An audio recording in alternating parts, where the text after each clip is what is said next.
जय हिंद दोस्तों, यूपीएससी हिंदी के इस ऑनलाइन प्लेटफॉर्म पे मैं अवनीश सिंह आप सभी का स्वागत करता हूं।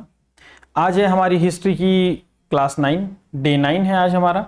देखते हैं बिना समय गवाए अपना सीधे हम अपने प्रश्न पे आते हैं, क्योंकि सारी बातें जो आपको पहले से बताई जा चुकी हैं।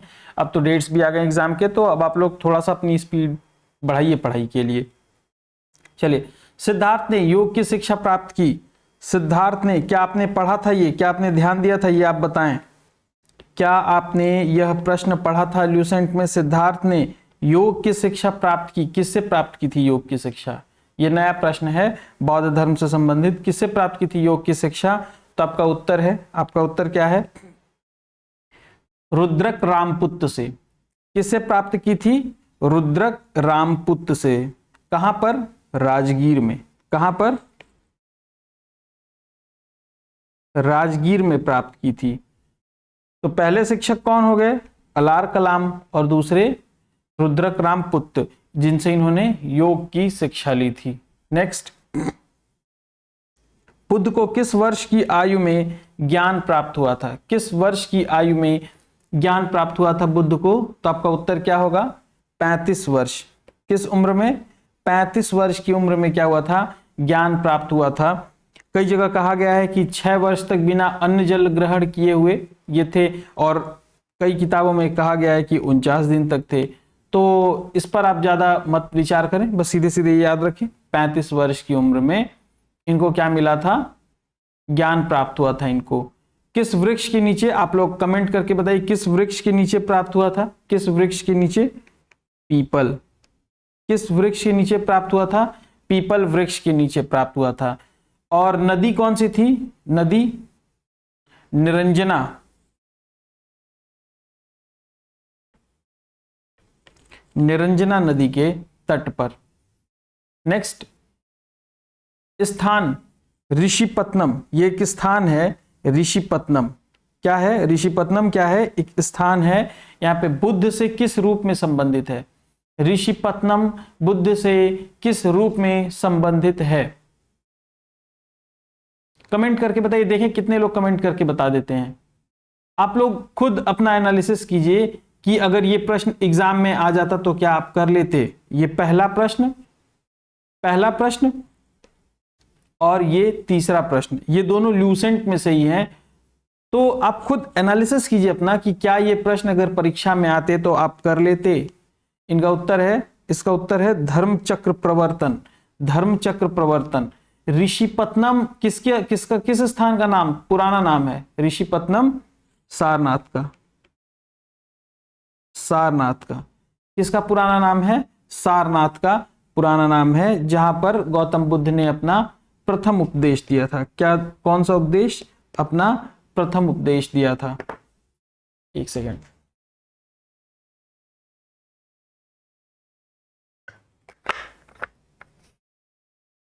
गर्मी बहुत है, आप लोग पानी वानी पीते रहिए, एकदम से बिल्कुल हाइड्रेटेड रहने की जरूरत है।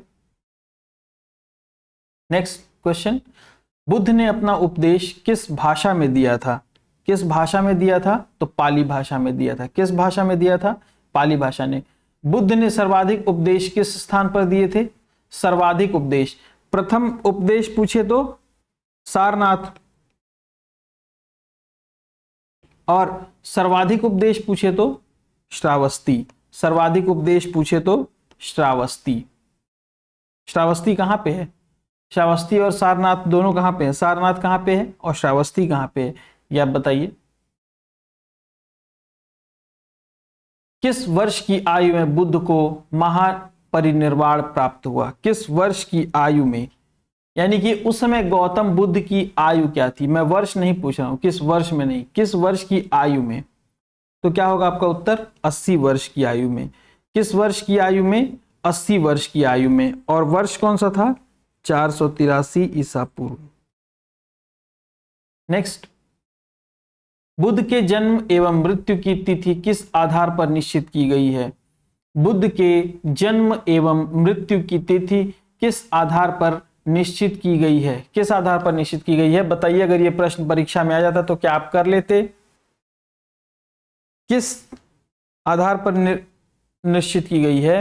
तो चीनी परंपरा के कैंटोन अभिलेख के आधार पर, किस आधार पर? चीनी परंपरा के कैंटोन अभिलेख के आधार पर बुद्ध के जन्म एवं मृत्यु की तिथि आधार क्या की गई है? निश्चित की गई है।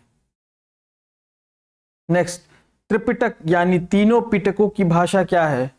त्रिपिटक यानी तीन पिटक जो हैं उनकी भाषा क्या है? तीन पिटक कौन कौन से हैं? विनय पिटक, सूत्र पिटक और अभिधम्म पिटक। विनय पिटक, सूत्र पिटक और अभिधम्म पिटक, उनकी भाषा क्या है? पाली। उनकी भाषा क्या है? पाली भाषा है। नेक्स्ट, बुद्ध के धार्मिक सिद्धांतों को संवाद के रूप में, जो बुद्ध के धार्मिक सिद्धांत थे उनको संवाद के रूप में किस पिटक में संकलित किया गया? अभी आपने पढ़ा है ना कि तीन पिटक थे, तो उसमें से किस पिटक में संकलित किया गया है? बताइए। सूत्र पिटक में।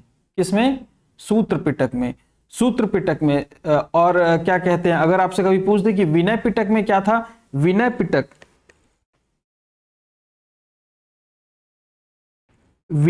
में क्या था? तो जो बौद्ध भिक्षु और भिक्षुणी थे उनके वो कैसे रहन सहन उनका रहेगा, इसका क्या था? नियम था, नियमों का संग्रह। उसमें क्या था? नियमों का संग्रह। क्या था? नियमों का संग्रह।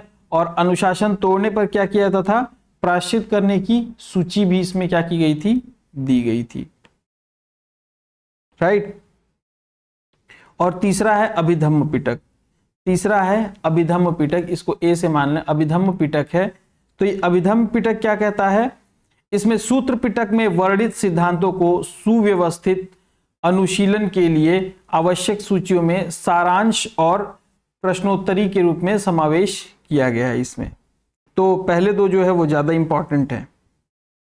नेक्स्ट, त्रिपिटक को पहली शताब्दी ईसा पूर्व श्रीलंका के किस शासक की देखरेख में पहली बार लिपिबद्ध किया गया? पहली बार लिपिबद्ध किया गया श्रीलंका के किस शासक के देखरेख में? क्या ये परीक्षा में प्रश्न आ जाता तो आप कर लेते?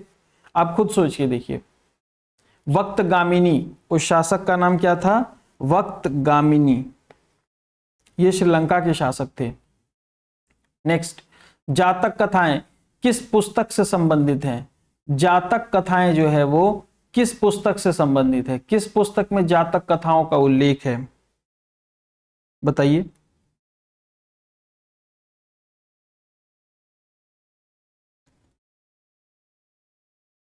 खुद्दक निकाय। किसमें? खुद्दक निकाय। सूत्र पिटक में, ये जो सूत्र पिटक अभी हमने पढ़ा है उसमें 5 तरह के निकाय हैं। 5 तरह के क्या हैं? निकाय हैं। उसमें कितने तरह के? दिग्, मध्यम, संयुक्त, अंगुत्तर और खुद्दक, ये 5 निकाय हैं। उसमें से खुद्दक निकाय में 15 पुस्तकें हैं। खुद्दक निकाय में क्या है? 15 पुस्तकें हैं। उनमें से ही एक पुस्तक क्या है? पुस्तक में जातक कथाओं का वर्णन है। किसका वर्णन है? जातक कथाओं का वर्णन है। थेरी गाथा में किन गीतों का उल्लेख है? थेरी गाथा में किन या किन के गीतों का उल्लेख है?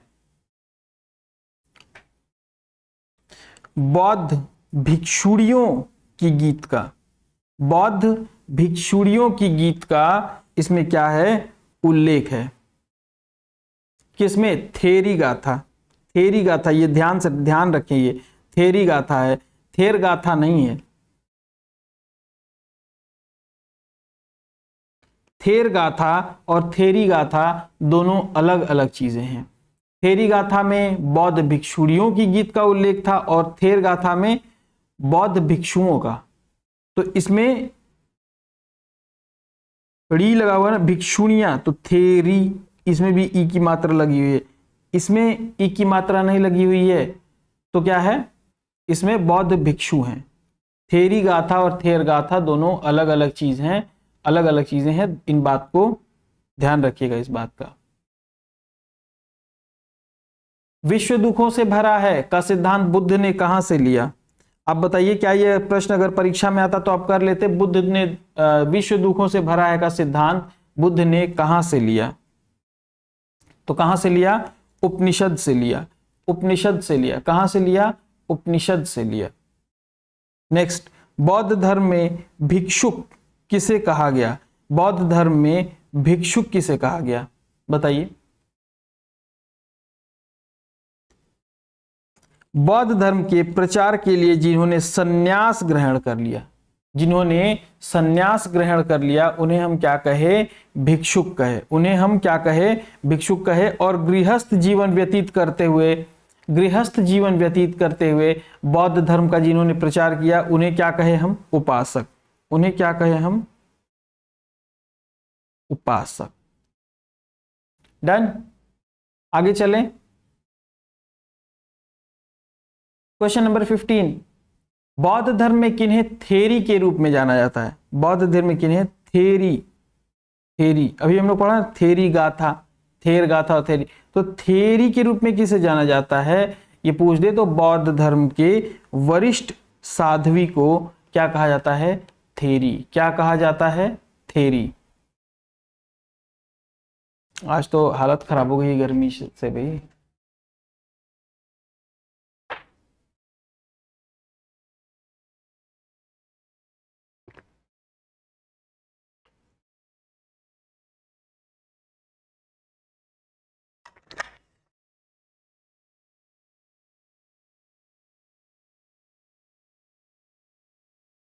चलिए अगला प्रश्न है, बौद्ध धर्म में सम्मिलित होने के लिए न्यूनतम आयु सीमा क्या थी? बौद्ध धर्म में सम्मिलित होने के लिए न्यूनतम आयु सीमा क्या थी?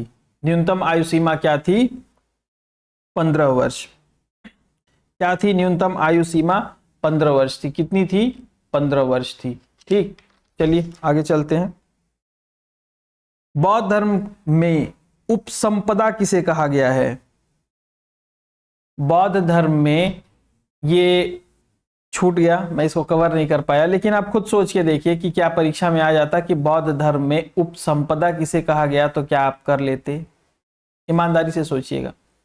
बौद्ध धर्म में प्रविष्ट होने का जो प्रविष्ट होता था, जो उस मतलब उस हम लोग उस समय काल को मतलब वो समझ रहे हैं कि प्रविष्ट जब होता था, जब वो मतलब उसमें भाग लेता था, तो उस अवसर को हम कह लें, उस अवसर को क्या कहते थे हम? उपसंपदा। उपसंपदा कहते थे। तृतीय बौद्ध संगीति के अध्यक्ष कौन थे? तृतीय बौद्ध संगीति के अध्यक्ष कौन थे? तो कौन थे तृतीय बौद्ध संगीति के अध्यक्ष? मोगली पुत्र तिस। ये त है, ये त है, ये त नहीं है, ये मोगली पुत्र तिस। तृतीय बौद्ध संगीति के अध्यक्ष कौन थे? मोगली पुत्र तिस थे। और पहले के कौन थे? पहले के महाकश्यप। पहले के महाकश्यप। दूसरे के कौन थे? सवाकामी। सबाकामी। तीसरे के कौन थे? तीसरे के MST तिस। मैं ऐसे याद कर लिया था, MST बनती है ना, MSTV। और जो फोर्थ थे वो कौन थे? वसुमित्र या अश्वघोष। वसुमित्र या अश्वघोष कौन थे? चौथे थे। नेक्स्ट, चतुर्थ बौद्ध संगीति का आयोजन कहां पर हुआ था? चतुर्थ बौद्ध संगीति का आयोजन कहां पर हुआ था? कुंडलवन में हुआ था।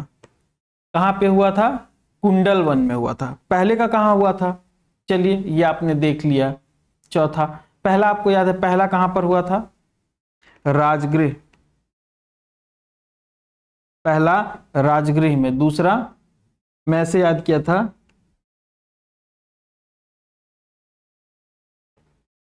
RVP के राजगृह वैशाली। पी से क्या है? पी से पाटलिपुत्र। और S से सबसे लास्ट में रवि P के कुंडलवन। कुंडलवन कहां पर है? कमेंट करके आप लोग बताइए कुंडलवन कहां पर है, किस राज्य में स्थित है, किस राज्य या संघ राज्य क्षेत्र में स्थित है कुंडलवन।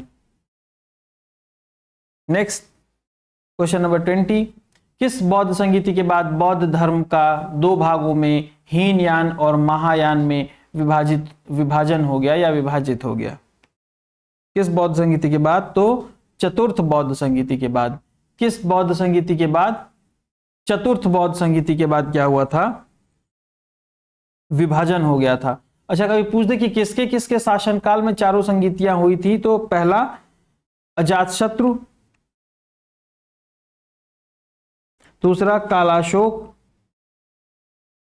फिर अशोक और फिर कनिष्क। तो ये हो गया आपका जो है आपके हिस्ट्री के 20 क्वेश्चन। आइए फटाफट इनको हम एक बार रिवाइज कर लेते हैं, फटाफट फटाफट धड़ाधड़, है ना, इसको याद कर लेते हैं।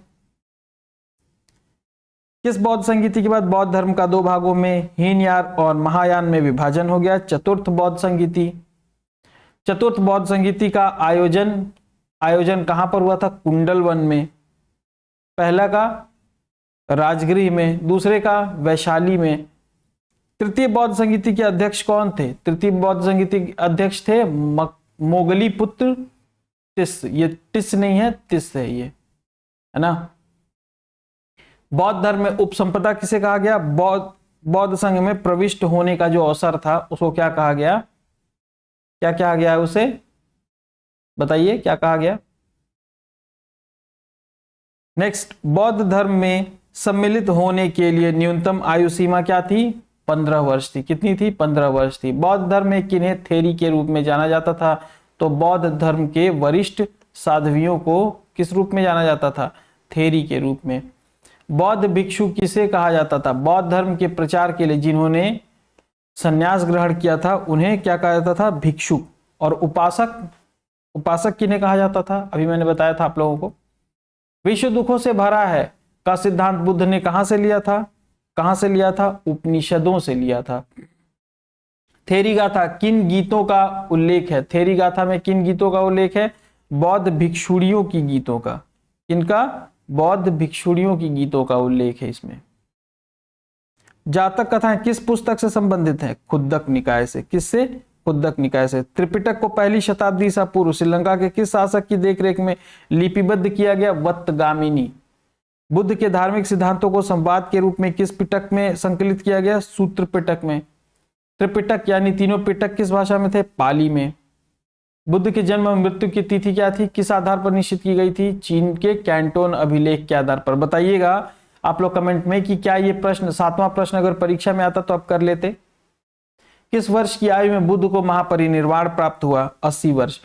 देखिए अनुभव क्या करता है ना, अनुभव एक्सपीरियंस क्या करता है कि आपको बिटवीन द लाइंस, जिसको कहते हैं कि बिटवीन द लाइंस आपको पढ़ना सिखा देता है। तो मैं बुक्स को हमेशा ना बिटवीन द लाइंस पढ़ता हूं, एकदम मतलब बहुत क्लोज व्यू रख के कि कहां से क्वेश्चन बना सकता है। नहीं तो लूसेंट क्या है, लगभग सभी के पास है, किसके पास नहीं है लूसेंट? अगर वो 4 दिन भी पढ़ाई किया तो लूसेंट तो घर पे खरीद के लेके आता ही है ना।